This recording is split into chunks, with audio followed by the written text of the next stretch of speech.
In the heat of summer, as timelines tighten and eyes turn skyward, a major update arrived that could define the next chapter of Blue Origin's orbital ambitions. Earlier this June, the company finally confirmed that the long-awaited second launch of its towering New Glenn rocket is now officially targeting no earlier than August 15th. It's an ambitious date, and although delays in the aerospace world are more common than not, this one feels charged with a different kind of energy. There's anticipation. There's risk. And above all, there's a renewed determination to land what was lost on the maiden flight. Once again, Blue Origin will be aiming to recover the booster, a massive first-stage rocket the size of a skyscraper, by landing it downrange on a sea-based landing barge. This mission isn't just about reaching orbit. It's about proving that Blue Origin can compete, not only on performance but on reusability, reliability, and long-term vision. What payload will ride atop this towering rocket is still uncertain. The company hasn't confirmed what exactly will be strapped inside the payload fairing, but speculation is growing. One candidate is NASA's Escapade mission, short for the Escape and Plasma Acceleration and Dynamics Explorers, two spacecraft designed to unlock the secrets of the Martian atmosphere. The timing seems to line up, and documents from NASA suggest they've been eyeing this second New Glenn flight as a potential ride. But nothing is set in stone. The aerospace community is watching closely. Just hours ago, Blue Origin CEO Dave Limp took to X to make it official. New Glenn's second mission will take place no earlier than August 15th, he wrote. Following in the footsteps of our first booster, we've chosen the name, Never Tell Me the Odds for Tail 2. One of our key mission objectives will be to land and recover the booster. This will take a little bit of luck and a lot of excellent execution. The post carried the tone of a man who knows the stakes. Failure here could set the company back significantly. Success, however, would not just restore faith, it would open the doors to a rapid cadence of future flights. Limp's post also revealed that the second stage vehicle for this mission, built with upgraded B-3U engines, was successfully hot-fired back in April. The test wasn't short or symbolic. It was a full-duration 15-second hot-fire, designed to validate everything from thrust stability to engine integration under flight conditions. The engines performed even better than before, delivering a slight but meaningful bump in maximum thrust, from 173,000 to 175,000 pounds-force per engine. That added muscle may not seem like much on paper, but in rocket science, every pound of thrust matters. And in the context of an interplanetary payload, every newton is a bridge to somewhere farther. With the static fire behind them and the booster systems being finalized, the launch date, while still a moving target, feels more tangible than theoretical. It's worth remembering how Blue Origin moved through its final pre-launch milestones the first time. For the maiden flight, the rocket's two stages were mated around early November. By the end of that month, the full stack was standing tall on the launch pad for a wet dress rehearsal, a critical test that simulates launch without lighting the engines. A few weeks later, the team conducted a full booster static fire in late December, just over 2 weeks before the rocket finally took flight in mid-January.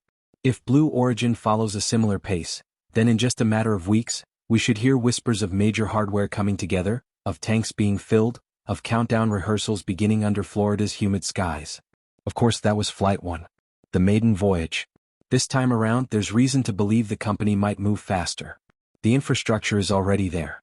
The launch pad has been tested. The barge recovery system is ready. What they need now is coordination, precision, and a little luck with weather and technical reviews. Even with that optimism, though, spaceflight is an unforgiving business. A single valve malfunction, a pressure anomaly, or a software glitch could push the schedule back days, or weeks. Still, all signs point to serious momentum. The question of the payload is perhaps the most mysterious part of this unfolding story. While Blue Origin hasn't officially disclosed what they'll be launching, one possibility stands out: NASA's Escapade mission. The Escapade spacecraft, nicknamed Blue and Gold, were designed and built by Rocket Lab and are bound for Mars. Their goal is to study the Martian magnetosphere, specifically the plasma processes that strip away particles from the planet's upper atmosphere.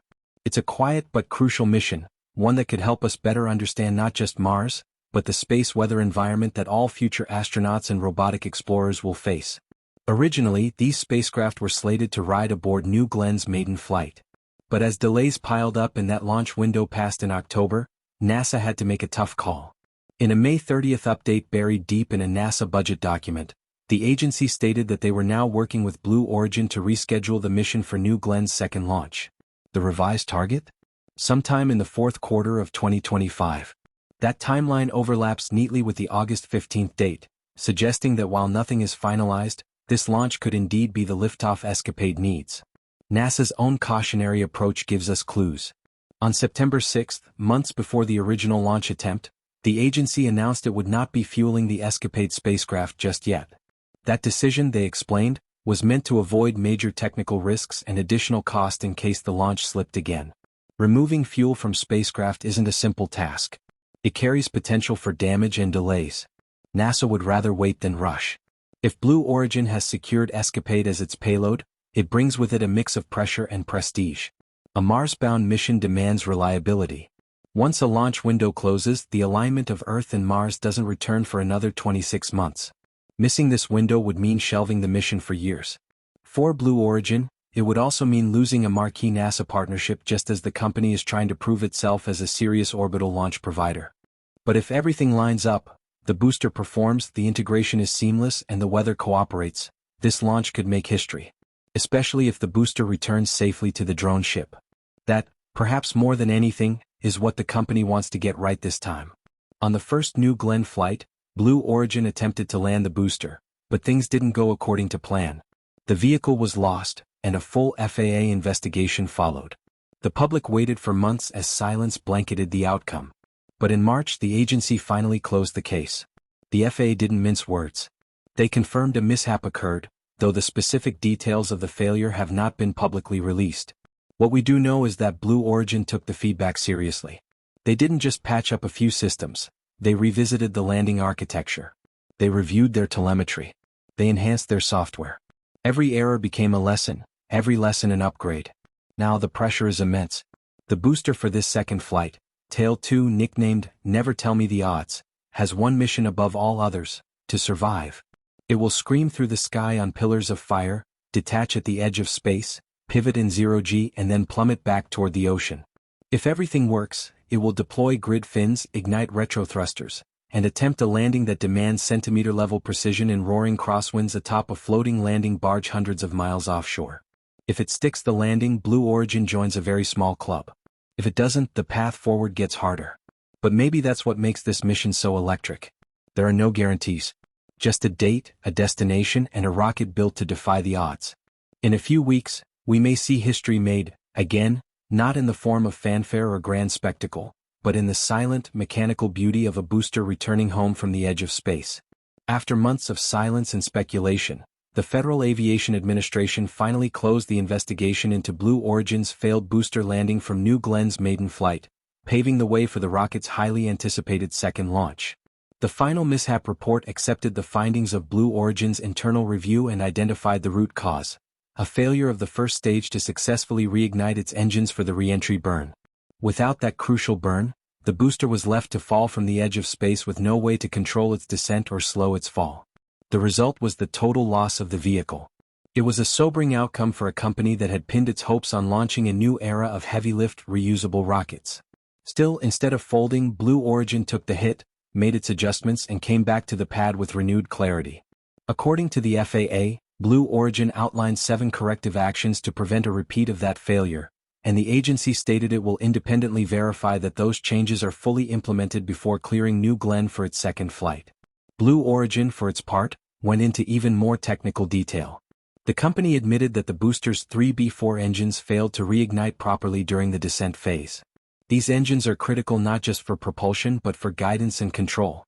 During launch, reentry, and landing, 3 of the 7 B4s are designed to gimbal, to pivot in flight, to steer the rocket like a fighter jet adjusting its pitch and roll. That steering control is essential, especially when the booster has to zero in on a moving target in the ocean, landing precisely on a barge called Jacqueline floating downrange. Those 3 engines, combined with the rocket's reaction control thrusters and folding landing legs, represent the full architecture of reusability. When that system failed to perform, the attempt to bring the booster home ended in a high-speed crash into the sea. But there was a silver lining. While the booster was lost, the mission's upper stage worked flawlessly.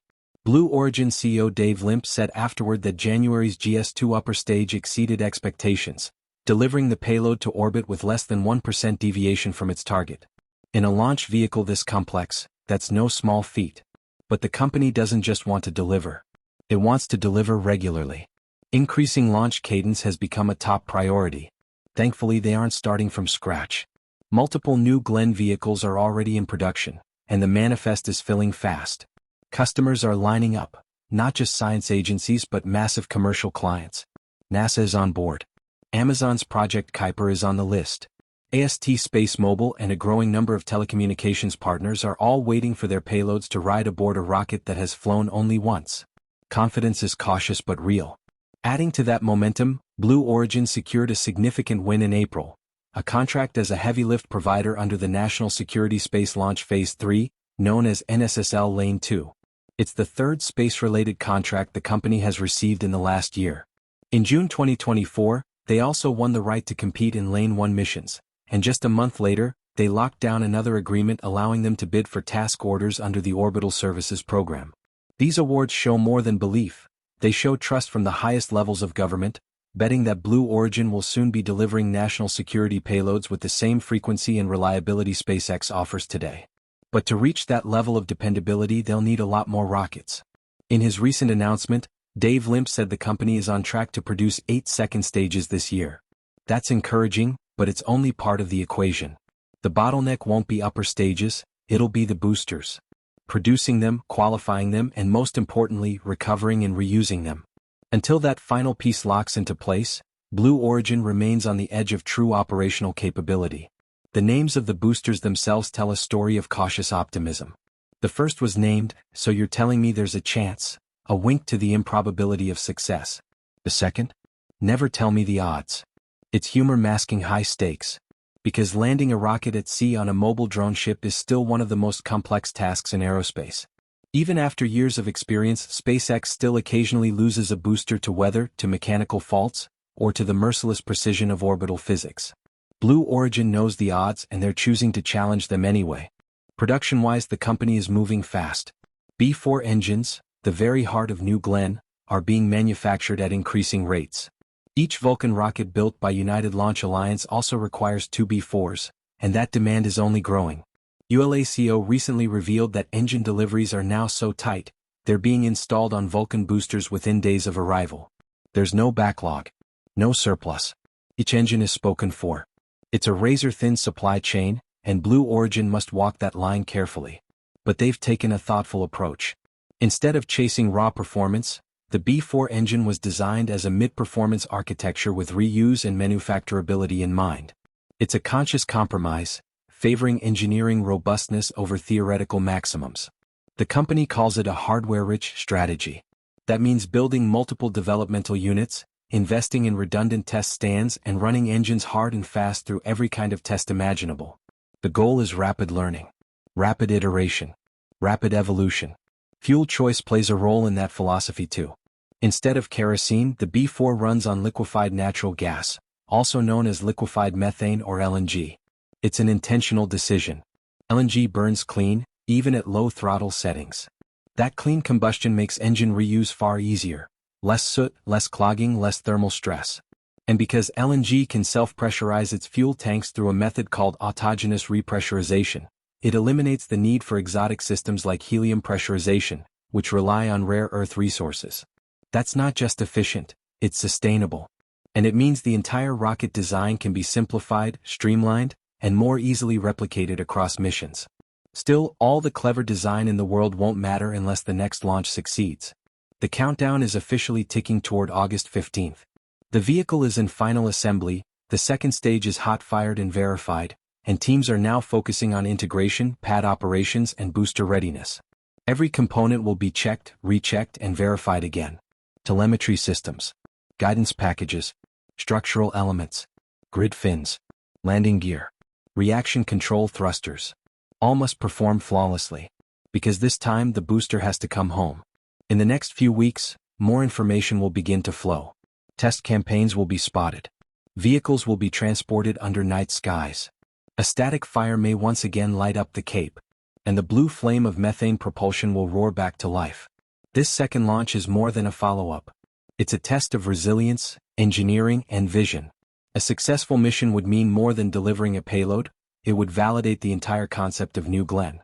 It would signal to NASA, to national defense programs, and to commercial clients that Blue Origin is ready to compete at scale.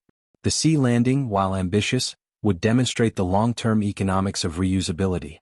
And it would open the door for true operational cadence. Launch, land, refurbish, repeat. But none of that is guaranteed. The odds, as the booster's name reminds us, are steep. And yet, something is changing. Blue Origin is no longer a company waiting for its future. It's becoming the company that builds it. Not with fanfare or spectacle, but with precision welds, supercooled fuels, and engines that thunder against the sky.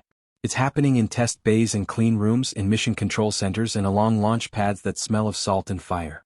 The old failures are not forgotten. They're embedded in every line of code, every tightened bolt, every reinforced seal. They are why this next launch matters. Because this time the booster will rise again. And when it falls, flipping at the edge of space, legs deploying, engines reigniting, it won't be reaching for the sky. It will be fighting to come home.